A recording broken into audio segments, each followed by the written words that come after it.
people should remember to keep their dogs on lead and let everybody, including our livestock, have a safe and enjoyable time in the countryside. Even if you let your dog off a lead somewhere where you see no livestock, if they run from you, you'll find that they will eventually go chase livestock. They might start with rabbits, but then off they go. And as I said, it's not the dog's fault, it's the owner's fault.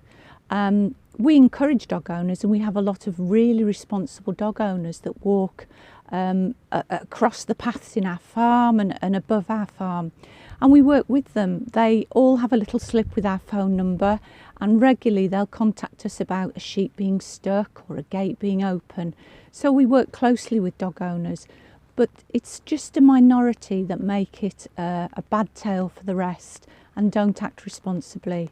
So all we do is make a plea to dog owners to think about it.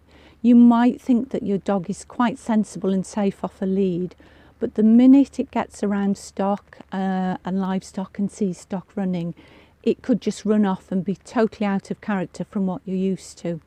Always keep your dog in sight, always keep it on a lead when walking in the countryside, and then everybody can enjoy themselves.